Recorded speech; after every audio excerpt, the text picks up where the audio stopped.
O Pedro Duran está com a gente no Bastidores CNN hoje com informação sobre esse caso, Pedro, porque a polícia de Pernambuco detalhou como funcionava esse esquema que resultou na prisão da Deolane. Você separou para a gente esses detalhes. Conta para a gente entender melhor, Pedro. Oi, Tainá. Boa tarde para você, para o Uribe, para todo mundo que acompanha a gente aqui no Bastidores. Pois é, importante esclarecer que a gente está falando de dois tipos de atividades de apostas.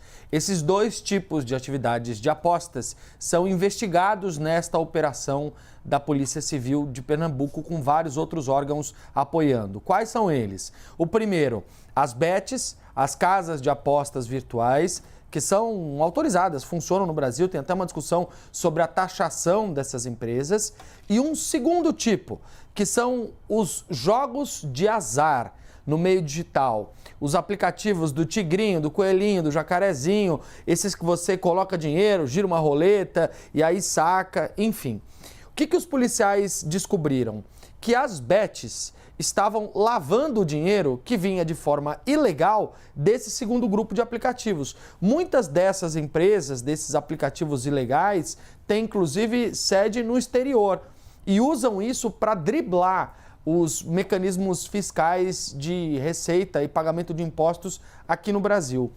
Os influenciadores têm um papel nesses dois tipos de empresa de divulgar, de dizer para as pessoas que são empresas confiáveis e que devem receber o dinheiro, o investimento de quem resolve apostar nessas empresas. Então, é bom que se diga que, evidentemente, o suposto envolvimento da Deolane e da mãe dela, Solange Alves, ainda devem ser esclarecidos ao longo da investigação nos próximos dias. Mas o que se sabe agora é que, entre outras coisas, a Deolane fazia a divulgação dessas empresas e justamente isso está no centro, no escopo dessa investigação. Importante dizer que a gente está falando de alguns crimes investigados. Não só a lavagem de dinheiro, mas, por exemplo, a ocultação de patrimônio. O que a gente sabe até agora? Informações precisas. Nós temos 19 mandados de prisão, dos quais 2 com certeza foram cumpridos, da Deolane e da mãe. 1 não foi cumprido porque a pessoa está foragida e os outros mandados de prisão, os outros 16 mandados de prisão, a polícia não detalhou. A maioria deles, pelo que a gente apurou, foram cumpridos, são pessoas que foram presas.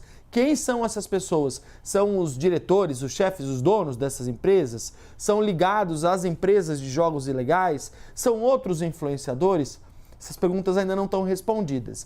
Os 2 bilhões e 200 milhões de reais de determinação de bloqueio são, na verdade, valores que a polícia conseguiu identificar que teriam sido movimentados nesse esquema criminoso por todas as empresas e pessoas que foram investigadas. Desses 2 bilhões e 200 milhões de reais, quanto foi apreendido pela polícia? Também não sabemos. O que sabemos é, eles apreenderam um helicóptero e um avião. O Eli Jonas trazia os detalhes dessa aeronave. Apreenderam dinheiro de 5 países, além do real Guarani do Paraguai, pesos argentinos, o euro da Europa e também as libras do Reino Unido. Isso foi apreendido. Na casa da Deolane apreenderam relógios e joias e, como o nosso repórter Bruno trazia lá de Recife, também mais 11 relógios da marca Rolex, que são caríssimos e que foram apreendidos nessa operação.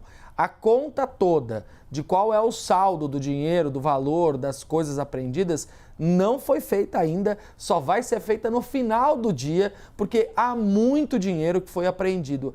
É de muito dinheiro que a gente está falando, 2 bilhões e 200 milhões. A Deolane é uma pessoa muito conhecida, 1/10 da população do Brasil segue ela. Se você for olhar a conta no Instagram, são 20 milhões de seguidores. No TikTok são 4 milhões. Então, a importância que se tem de revelar alguns detalhes da investigação é até para que as pessoas possam saber qual é o nível de comprometimento da Deolane e de outras pessoas que foram presas. As prisões são todas preventivas. O que isso significa? Que a polícia conseguiu provar, com a ajuda do Ministério Público, para o juiz que decretou a prisão, que havia risco ou de fuga ou de destruição de provas, coação de testemunhas, de atrapalhar a investigação. Por isso que a prisão preventiva é decretada para essas 19 pessoas. Para além da prisão preventiva, outras medidas cautelares também foram decididas pelo juiz, como, por exemplo, a retenção de passaportes, que faz com que a fuga seja impossibilitada, e também a suspensão do registro e do porte de armas de fogo. Além, claro, como a gente já disse aqui, da apreensão de aeronaves, embarcações, itens de luxo e dinheiro. Então, as informações ainda estão chegando, a gente ainda está avaliando, analisando e trazendo aqui os detalhes dessa operação, mas o que se sabe, até pelo percurso da investigação e pela dimensão, é que é uma investigação muito grande. A gente está falando de 170 policiais civis nas ruas para conseguir cumprir esses mandados todos. Tainá e Uribe.